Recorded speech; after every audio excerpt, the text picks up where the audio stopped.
네, 요한복음 5장 1절에서 18절 말씀을 가지고 하나님의 은혜를 같이 나누겠습니다. 요한복음을 주일 오후 예배 시간에 계속해서 살펴보고 있습니다. 지난 시간까지 4장 42절까지 말씀을 우리가 살펴보았습니다. 43절에서 54절까지는 같이 읽지는 않았습니다만 오늘 그 부분을 잠시 짚고 넘어가겠습니다. 43절에서 54절까지의 말씀은 우리가 읽지는 않았습니다만 예수님이 갈릴리에 오셔서 두 번째 표적을 행했다라는 기록이 되어 있습니다. 첫 번째 표적이 어디서 일어났는지 아십니까? 요한복음 내에서 말씀을 드립니다. 첫 번째 표적은 2장에 나와 있죠. 가나 땅, 갈릴리 가나 지역의 혼인잔치에서 물로 포도주를 만들었습니다. 그래서 사람들을 놀라게 했고 제자들이 예수님을 믿게 되었다라는 기록이 되어 있습니다. 4장 43절에서 54절까지의 말씀에는 왕의 신하의 아들을 고쳐주는 표적을 행하시는데 사도 요한은 이것을 갈릴리에 오신 후에 행하신 두 번째 표적이라고 기록하였습니다. 4장 54절의 기록입니다. 왜 첫 번째 표적과 두 번째 표적이라고 기록을 했을까? 이 부분을 많이 생각을 해보았습니다. 과연 무슨 의도가 있을까? 이것만 설명을 드리면 이 표적은 복음서에서 예수님이 행하신 건 너무 많이 있기 때문에 그것은 별도로 설명을 안 드려도 예수님이 행하신 표적과 기사, 하나님의 아들이 아니면 행할 수 없는, 하나님이 아니면 행할 수 없는 일들, 그런 것들을 우리는 복음서에서 증거받고 있기 때문에 그 부분은 생략해도 될 것 같습니다. 다만 표적을 행하셨는데 왜 첫 번째 표적과 두 번째 표적으로 말씀하셨는가 하는 부분입니다. 첫 번째 표적은 갈릴리 지역에 있는 가나라고 하는 지역의 혼인잔치에 초청을 받아서 갔을 때 포도주가 떨어진 상황을 보고 예수님께서 물을 가지고 포도주로 만들어서 연회에 온 손님들이 다 포도주를 먹고 즐거워하게 했다 하는 기록을 우리가 살펴보았습니다. 그것을 첫 번째 표적이라고 기록했습니다. 오늘 두 번째 표적은 갈릴리 가버나움에 있는 환자입니다. 왕의 신하라고 했는데 아마 고관이었던 것 같습니다. 갈릴리 분봉왕의 신하였을 것입니다. 거기까지 왔어요. 오셨다는 걸, 갈릴리에 오셨다는 걸 보고, 지금 예수님이 어디 계시냐면 가나 땅에 있습니다. 갈릴리 지역에 오셔서 물로 포도주를 만든 그 가나 지역, 전에 말씀을 드렸습니다만은 나다나엘이 사는 지역입니다. 나다나엘에게 더 큰 걸 보여주겠다고 하시면서 약속하신 대로 물을 가지고 포도주를 만든 표적을 행하신 그 지역입니다. 그 가나 지역에 이르러서 계실 때 가버나움에 사는 왕의 신하, 가버나움이 그 갈릴리 분봉왕이 거하는 곳입니다. 분봉왕이 거하는 왕궁이 있는 곳이죠. 수도라고 보면 됩니다. 거기에 이제 그 신하의 아들이 거의 죽게 되었다. 47절에 보면 거의 죽어가고 있었던 것 같습니다. 무슨 병인지는 여기에 기록이 되어 있지 않습니다. 그래서 제발 빨리 내려오셔서 가나 지역에서 가버나움으로 내려가는 길인 것 같습니다. 오셔서 좀 고쳐달라고 그러니까 예수님이 너희는 표적과 기사를 보지 아니하면 도무지 믿지 않는다. 48절에 아주 책망조로 말씀을 하십니다. 그 표적을 봐야 믿는다. 이 말에 힌트가 있다고 봅니다. 예수님은 가버나움에 가지 않고 우리가 오늘 본문을 읽어보시면은 고쳐주시는 걸 알 수가 있습니다. 가나에 계시면서 그 신하의 아들, 거의 죽게 된 그 아들을 고쳐주십니다. 내 아이가 죽기 전에 내려와서 고쳐달라고 간청하죠. 49절.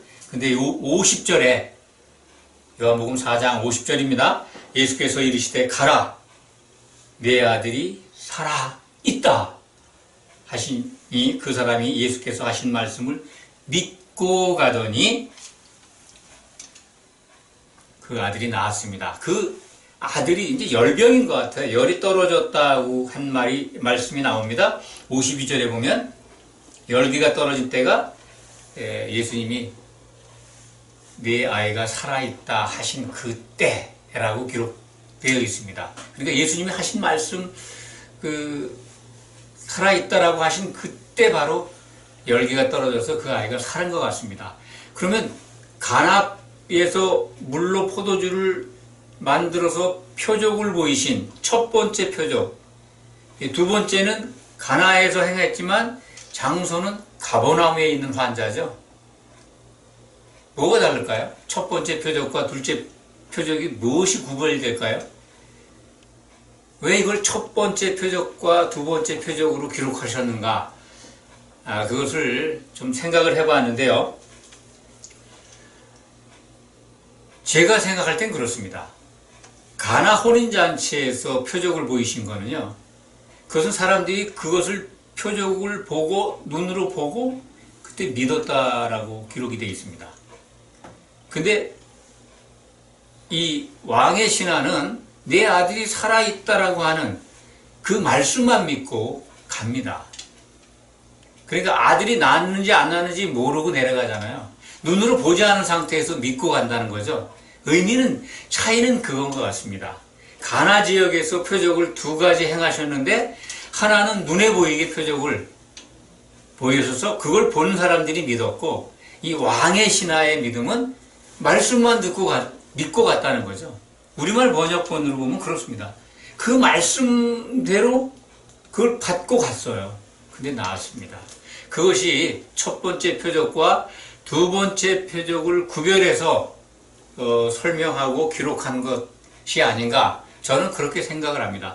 보고 믿은 것과 보지 않고 믿은 것에 대해서 우리에게 일러주시는 메시지가 있다. 그것을 우리가 좀 구별해서 바라보기를 바라는 그런 의도가 있는 것으로 저는 이해를 합니다. 오늘 우리가 함께 봉독한 5장 1절에서 18절의 말씀을 중심으로 말씀을 증거하겠습니다. 그렇게 갈릴리에 오셨다가 예수님이 1절, 오늘 말씀 요한복음 5장 1절에 보면 그 후에라는 말씀이 나오죠. 유대인의 명절이 되어 예수께서 예루살렘에 올라가시니라. 예루살렘에 올라가신다는 게 이제 갈릴리 지역이 조금 지대가 좀 높거나 북쪽입니다. 예루살렘으로 아마 이 위치상으로 보면 내려가는 길일 건데, 우리가 서울 올라간다 그러죠. 지방에서 항상. 이해하십니까? 예루살렘도 항상 이제 올라가는 곳입니다. 어느 지역에서든지. 성전이 있는 곳이니까. 그러니까 이제 예루살렘이 뭐 지역적으로 높다라는 게 아니라 하나님의 성전이 계신 곳, 올라가는, 그래서 그렇게 표현한 것이고, 유대인의 명절이 전에 말씀을 드렸습니다. 유대인의 명절이 6월절이다라는 말씀을 드렸습니다. 예수님은 6월절 어린 양으로 오셨습니다. 늘 요한복음을 대할 때마다 기억하시기 바랍니다. 유독 예수님을 6월절 어린 양이라고 표현을 하고 있습니다. 요한복음은. 그리고 요한계시록에 가서는요, 끊임없이 예수님을 계속해서 어린 양이라고 표현합니다. 예수 그리스도라는 표현보다는 어린 양의 혼인잔치, 죽임을 당한 어린 양, 어린 양이 성전이 된다. 이런 모습으로 해서 주님을 어린 양으로 표현하고 있습니다. 예루살렘에 지금 예수님이 올라가시는 거는 유월절을 섬기러 올라가시는 겁니다. 유대인의 명절이 유대인들 20세가 넘은 사람들은 1년에 3번 반드시 성전에 가야 합니다. 하나님께 배우라고, 하나님을 만나라고, 예배드리라는 거죠. 제사에 참여하도록 율법이 정해져 있습니다. 예수님은 이 유월절을 공생의 기간 동안 4번 지키는 것이 분명하게 기록된 게 이 요한복음입니다. 오늘 5장 1절에 그 유대인의 명절 유월절이 돼서 예루살렘으로 올라가시는 겁니다. 올라가셔서 만나는 또 행하시는 일을 기록해 놓은 것입니다. 4번 유월절이 요한복음에 유일하게 기록이 되어 있습니다. 첫 번째 유월절은 전에도 말씀을 드린 바가 있습니다. 요한복음 2장 13절, 그리고 오늘 본문 5장 1절에 유대인의 명절 유월절이 기록이 되어 있고, 이게 두 번째 공생애에서 두 번째 유월절입니다.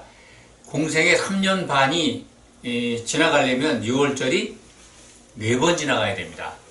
마지막 유월절, 예수님이 어린 양으로 정말 유월절을 이루시는 십자가에 매달리시는 그 유월절까지 4번이 요한복음에 등장하는데, 세 번째 유월절은 요한복음 6장 4절에 기록이 되어 있습니다. 그리고 마지막 유월절은 12장부터 계속됩니다. 요한복음 12장 1절에 유월절이라는 말씀이 나옵니다. 그 유월절을 섬기기 위해서, 유월절을 지키기 위해서 이제 예루살렘으로 올라가셨는데, 그 2절에 보면은 예루살렘에 그 양문이 있었다는 것 같아요. 양문, 우리말로만 그냥 한글만 보면 이상하지만 이해하기가 좀 어렵습니다만, 양문은 양입니다. 가축, 영어로 sheep. 그 양문 의미가 있죠. 예수님이 어린 양인데 양문, 그러면 저는 이렇게 생각을 합니다. 여러 가지 이 문헌이나 또 이 성경 어떤 정보에 의하면 이 문이 이 성전에 제물로 바치어지는 가축들이 주로 그 문을 통해서 들어갔다, 그렇게 이해를 하고 있습니다. 그렇게 설명이 되어 있습니다. 양문, 양의 문이다. 그러니까 번제로 바쳐질 양들을 주로 그 문을 통해서 끌고 들어온 것 같습니다. 바로 성전과 같이 있지 않았나, 비슷한 지역에 있지 않았나. 그리고 그 옆에 바로 베데스다라는 못이 있었다, 연못이 있었다라는 것을 우리에게 알려주고 있습니다. 이 연못, 요한복음에 이 물이 많이 등장해요. 그래서 알레고리 해석이 또 많습니다. 요한복음에 대한 해석 가운데서 여러분들 잘 구별하시기 바랍니다. 굉장히 달콤해요. 어떻게 보면 그럴싸해요. 알레고리라는 말을 전에도 드렸습니다만, 상징의 상징, 이제 풍유적 해석이라고 그러는데, A는 B고 B는 C고 C는 D고 고로 A는 D다. 상징 그렇게 해석을 하면은 나중에 정말 원숭이가 비행기가 되잖아요. 원숭이 엉덩이는 빨간 거면 사과는 이렇게 쭉 나가다 보면 바나나는 맛있고 바나나는 길고, 기름은 기차는 빨로는 비행기. 원숭이 엉덩이가 이제 비행기가 돼버리는 그런 식의 어떤 노래, 그런 말려가기 같은 그런 풍유적인 알레고리 해석이 제일 많이 등장하는 복음서 중에 하나가 요한복음입니다. 물이 등장하니까요. 물로 포도주를 만드셨잖아. 그 6항아리, 그건 뭐를 상징하는 거야? 그 정결리의 물통을 가지고 또 이제 알레고리 해석을 하고, 오늘 말씀도 이 베데스다라고 하는 못, 연못, 이 물이 어떤 물이고, 또 베데스다라고 하는 연못에 행각이 5 있는데, 행각이라는 게 이제 작은 정자 같은 것들이죠. 그런 어떤 집인데, 5개가 있다는 거에서 또 알레고리 해석을 뽑아냅니다. 이게 모세오경입니다. 그러는 거죠. 모세오경. 그 5자가 나오면 모세오경에 갖다 붙이고, 6이 나오면은 뭐 사람의 수에다 갖다 붙이고, 6시가 되면 그것도 또 뭐 상징으로 666과 연관해서 이게 알레고리 해석입니다. 그럴듯해요. 그런데 이단일수록 이런 걸 잘 적용합니다. 분별하시기 바랍니다. 그럴듯한데 성경적이면 괜찮습니다. 성경적이라는 말을 여러분들에게 드리는 거는 창세기부터 계시록까지 적어도 처음과 끝이 같아지면 됩니다. 알레고리 해석인 것 같지만 그것이 성경 마지막에 나와 있는 하나님의 뜻과 하나님이 이루시는 것과 관련이 있다면, 빗나가지 않는다면 성경적인 해석입니다. 근데 그거와 무관해요. 갖다 붙이기는 하는데 하나님의 목적과는 전혀 관계없는 해석입니다. 하나님이 이루고자 하시는 뜻만 옳게 알고 있으면 그런 알레고리 해석에서 벗어납니다. 아주 뭐라 그럴까요? 기가 막히게 해석을 합니다. 갖다 붙이는데 혹 빠지게 합니다. 그럴듯해요. 여기 이 물, 베데스다 못, 그 물과 관련해서 또 요한복음을 또 물로 풀어댑니다.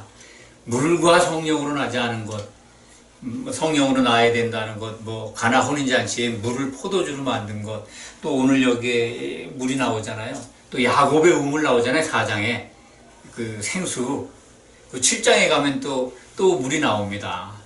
생수, 생명의 강이 배에서 흘러나리라 하는 이 물 등장하는 걸 가지고 여러 가지 알레고리 해석을 하는데 상관없습니다. 그런 해석들이 성경의 처음과 마지막과 일치된다면 그거는 성경적인 해석입니다. 그렇지 않다면, 그거와 무관하다면요, 귀담아 듣지 않으셔도 됩니다. 오늘 말씀에 이 5행각, 모세오경이라고 또 해가지고 그럴듯하게 해석하는 분들도 있습니다.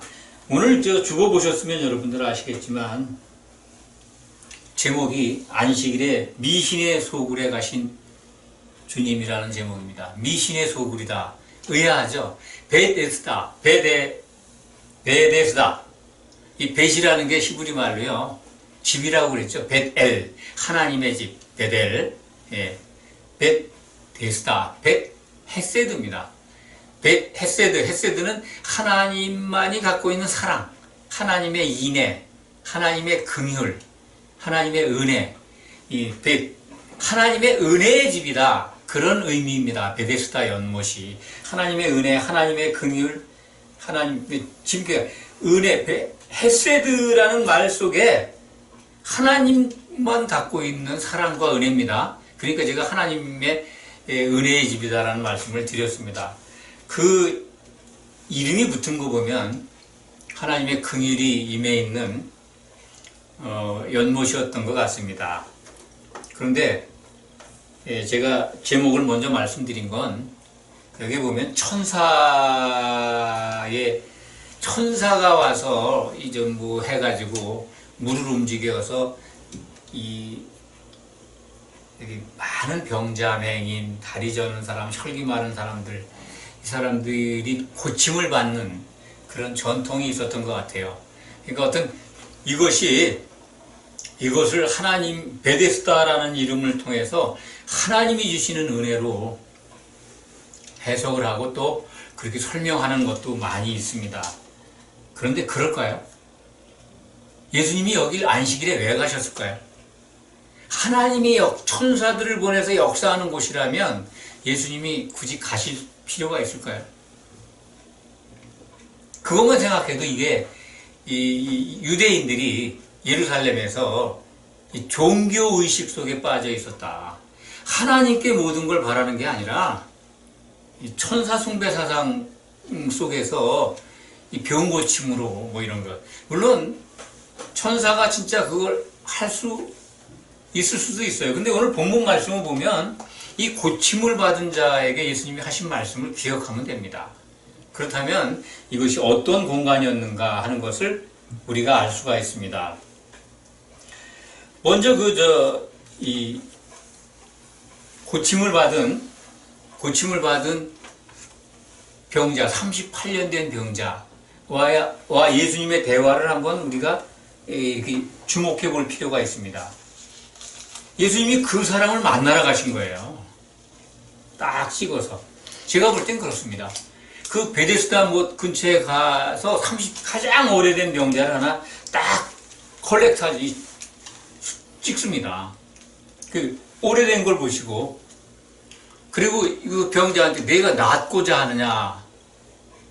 그러면 네, 낫고자 원합니다라고 대답하면 되잖아요. 근데 이 병자의 생각, 의식 속이 어떻습니까? 그 안에 그 사람의 생각을 한번 우리가 따져보고 이렇게 한번 들어가 보기 시작해 보면은, 주요 물이 움직일 때 들어가야 병이 낫는다고 하는, 그 천사가 물을 움직인다고 하는 그런 그 미신적 요소를 지금 기다리고 있어요. 물론 그런 것들이 있어서 나았는지도 몰라요. 그건 하나님이 하셨는지 그건 좀 더 지나간 다음에 말씀드릴게요. 근데 제일 먼저 내려가야 되는 모양이에요. 다른 사람이 먼저 내려가면 그게 무효인 거예요. 그죠? 제일 먼저 내려가야 돼. 근데 자기는 병이 오래돼서 내려갈 수가 없습니다. 그러니까 뭐예요? 낫기를 원하면서 거기에 앉아 있는데, 그 물이 움직일 때 내가 내려가야 된다는 생각에만 빠져 있어요. 어떤 방법이든 내가 낫는 게 목적이잖아요. 근데 이 사람의 의식은 물이 움직여야 되는 거예요, 이제. 우선은. 왜냐면 물이 움직일 때 들어가야 낫기 때문에. 어떤 방법이라도 낫기를 원하고, 하나님께 구하는 방법은 잊어버렸잖아요. 그렇지 않습니까? 유대인인 틀림이 없는데, 은혜의 집이라는 곳에 있는데 하나님께서 고쳐주신다는, 뭐 천사가 내려오든 물이 움직이는 것 떠나서 난 하나님만 의지하고 있었다면 이런 대답은 안 할 겁니다. 이분의 의식 속이 종교적인, 미신적인 걸 가득 차 있다는 걸 알 수가 있어요. 예수님이 낫고자 하면, 낫기를 위해서 여기 있습니다, 이 방법밖에는 발견하지 못했습니다 하든지, 이 대답을 통해서 이 사람은 이 하나님의 은혜의 집 베데스다라고 하는 곳에 있지만은 자기들이 유대인들이 만들어낸 종교의식에 빠져 있었다 하는 걸 우리가 발견하게 됩니다. 그래서 예수님이 그냥 말씀으로 내 자리를 들고 걸어가라, 8절에 일어나서 내 자리를 들고 걸어가라 하셔서 고쳐주시잖아요. 그 병자에게 아무 말씀도 안 하십니다. 그런데 이날이 안식일이었다는 겁니다. 안식일에 왜 베데스다 연못에 가셨을까? 6월절 그 명절에 올라가셔서 이 병자에게 뭔가, 병자의 고침을 통해서 병자에게 행한 이 표적을 통해서 우리에게 뭔가 주시려고 하는 의도가 있었던 것 같습니다. 그러니까 사도 요한도 이것을 기록을 했죠. 결국은 유대인들이 종교에 빠져 있어서 미신적인 행동들을 하고 있다고 하는 것을 우리로 하여금 알게 하고 오직 하나님만 바라보게 하는 그런 목적을 갖고 계시다. 안식일에 고쳤다는 것 때문에 또 뭐라 그럽니까?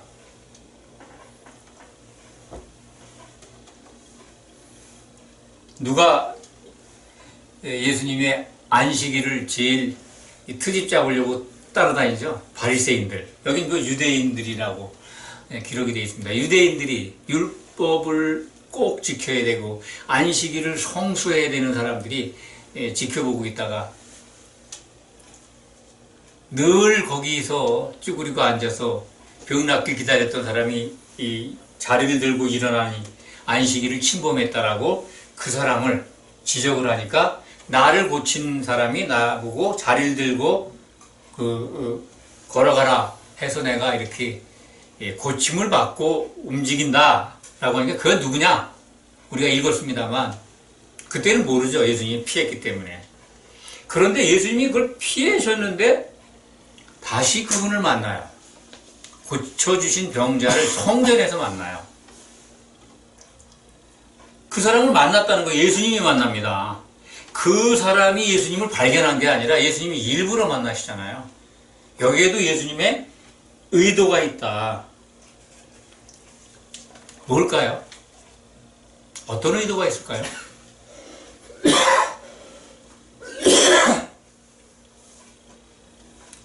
안식일에 병자를 고쳐주는 정말 생명을 구하는 선을 행하는 것이 옳다라고 하신 예수님의 말씀을 기억하시기 바랍니다. 그것을 또 한 번 강조하시기 위한 의도도 있고, 또 하나는 예수님이 좀 더 이제 크게 넓게 살펴보시죠. 예수님은 성경을 응하시기 위해서 오신 분입니다. 유대인들에게 미움을 받아야 돼요. 유대인들이 까닭없이 예수님을 미워하는 겁니다. 안식일을 범하지 않는다. 안식일날 선을 행하는 게 옳다고 하는 하나님의 취지를 모르고 있는 유대인들. 그렇지만 그들은 안식일 일하는 것을 책잡아서 예수님을 정죄하고 고소하잖아요. 예수님은 틀림없이 성경을 응해야 돼요.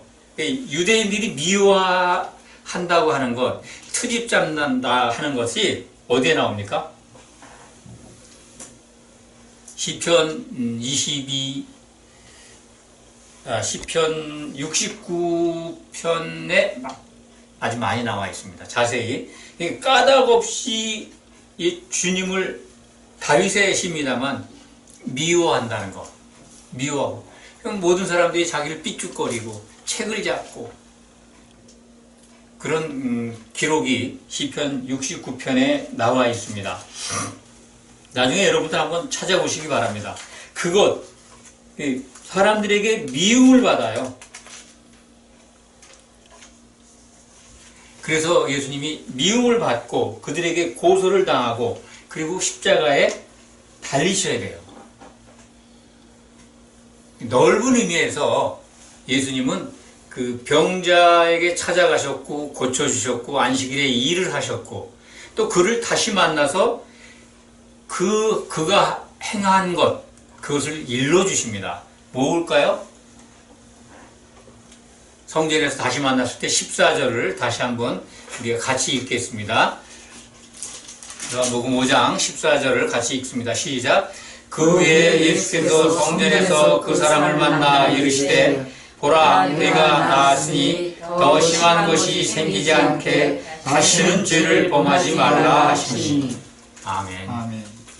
그 병자가 죄를 범하고 있었다는 겁니다. 어떤 죄일까요? 하나님만 바라보지 않고 미신 소굴에 있었다는 겁니다. 그래서 38년 동안 38년 된 병을 못 고친 거예요. 예수님이 다시는 죄를 범하지 말라고 한 그 말씀이 무엇을 의미할까? 그 병자가 죄를 짓고 있었다는 거예요. 우상을 숭배하고 천사를 숭배하고 미신을 섬기는 종교 어떤 풍습에 빠져 있었다는 거죠. 예루살렘이 하나님을 섬기고 하나님을 바라는 하나님께 제사 드리는 성전이 있는 곳입니다. 그리고 베데스다라고 하는 은혜의 집이라고 하는 연못에 앉아가지고 미신, 천사 숭배의 어떤 사상도 들어가 있는 것 같아요. 천사가 내려와서 물을 동하게 하면 먼저 들어가는 사람은 다 낫는다고 하는 그런 수가 있습니다. 그렇지만 사탄도 광명의 천사로 이런 일들을 합니다. 미혹하기 위해서. 우리 기독교 안에 이런 게 이 시대에 없을까요? 미신적인 요소를 기대하는 분들이 얼마나 많은지 모릅니다. 어떤 분이 어떤 목사님 증거입니다. 자기가 어떤 무당을 아는데 그 무당의 증거가 사실인지 아닌지 사실을 보고 싶습니다. 굉장히 전보러 오는 목사들이 많대요. 제가 그 말 듣고 굉장히 놀랐습니다. 그런 말 들어보셨습니까? 충격적이죠. 여행과 자기의 어떤 미래 불확실한 것을 점쟁이한테 가서 보려고 미신을 쫓고 있는 거죠. 지금 38년 된 병자를 고치신 예수님의 의도, 안식일에 그것도 찾아가셔서 그를 찍어서 고쳐주시고 또 성전에서 그를 만나서 우리에게 주는 메시지, 그 사람과의 대화를 통해서 우리에게 주시는 메시지는 미신을 쫓는 유대인들, 지금 예수 그리스도를 믿는 우리들에게 무엇을, 어떤 메시지를 주고 있을까 하는 것을 생각하게 됩니다. 안식일 침범하는 것만 바라보고 예수님을 책 잡아가지고 올가매려고 하는 유대인들, 그들에게 일부러 안식일에 그 병을 고쳐주셨습니다. 다시 한번 말씀드리지만 성경을 응하게 하시는 예수님의 계획도 의도도 있는 것 같습니다. 그러면서 안식일 논쟁을 벌리는 그들에게 예수님이 17절 말씀으로 대답하십니다. 예수께서 그들에게 이르시되 내 아버지께서 이제까지 일하시니 나도 일한다. 오전 예배 때 말씀을 드렸습니다. 하나님 지금 쉬고 계십니까? 안 쉬고 계십니다. 놀지도 않고 주무시지도 않고, 그리고 쉬지 않고 일하시겠다고 천명하신 분이 하나님 아버지십니다. 이 일을 이룰 때까지 절대로 쉬지 않겠다. 이사야서 62장 1절과 62장 7절을 제가 찾아서 읽어드리겠습니다.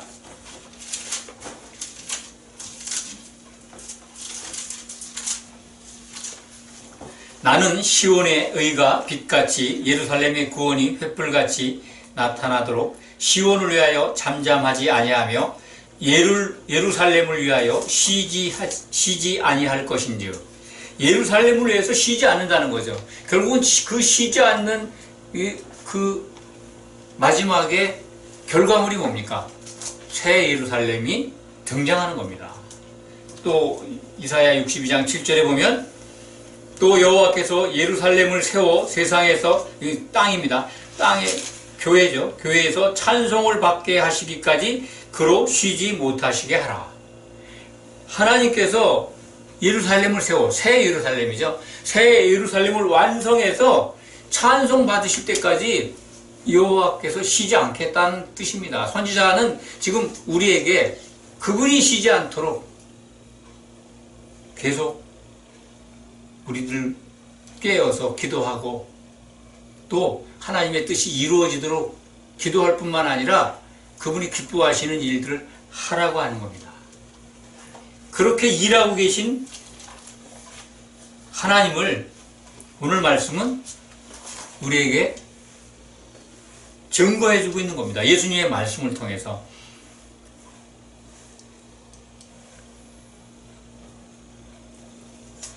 아버지가 이제까지 일하시니 나도 일한다. 안식일인데, 안식일에 하나님도 쉬지 않고 일하는 걸 우리가 발견할 수 있죠. 그러니까 주일 성수, 주일을 거룩히 지키는 그것이 우리에게 기독교의 문화로 정착이 되어 있는데, 그건 안식일 성수에서 온 거거든요. 안식일을 거룩히 지켜야 된다는 것. 근데 지금 주일을 거룩히 지킨다는 그 개념이 주일 예배를 꼭 드려야 된다. 뭐 그렇게 우리가 인정을 하고 그렇게 받아들입니다만, 사실은 안식일 성수에서 온 내용이기 때문에 제가 강조해서 말씀을 드리는 겁니다. 주일 예배에 참석하는 거 매우 중요합니다. 성도가 서로 사랑하는 모습이기 때문에 중요하고, 하나님이 그렇게 예수님의 어떤 생각으로 같이 모여서 함께 찬송하고 하나님을 기쁘시게 하는 것, 그것을 바라십니다. 그렇다고 해서 안식일 성수하듯이 주일도 거룩히 지켜야 된다는 개념으로 접근하지 마시기 바랍니다. 안식일 하나님도 안 쉬고 계세요. 쉬지 않고 졸지도 않고 주무시지도 않고 예수님도 아버지께서 일하시니 나도 일한다고 하셨지 않습니까? 그러니까 안식에 대한 오해, 주일 성수에 대한 오해, 그것들을 오늘 오전 오후 예배를 통해서 여러분들 잘 정리하시기 바랍니다. 이제 기독교의 문화, 기독교의 전통에서 이제 과감하게 벗어나서 성경 속에 있는 하나님의 의도, 하나님의 뜻을 분명하게 그리고 잘 받아들여서 하나님을 기쁘시게 해야 합니다. 하나님의 놀라운 은혜가 여러분들 심령 속에 깊이 내려서 이런 것들을 잘 분별하고 우리 믿음 생활이 더욱 풍요롭고 하나님을 기쁘시게 하기를 간절히 축원합니다. 아멘. 기도하겠습니다. 아버지 하나님 감사합니다.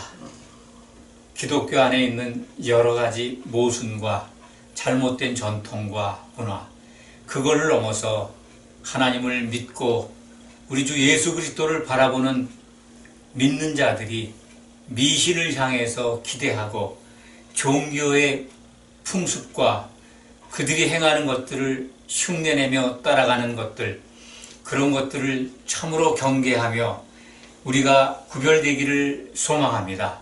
우리는 이제 온전하신 하나님의 능력 안에서 하나님이 바라보며 하나님이 이루고자 하는 그 목적과 뜻을 알았사오니 우리가 그 가운데 귀히 쓰임받기를 원합니다. 매일의 삶을 통해서 매일을 지키며 거룩히 지키는 성도가 되기를 원합니다.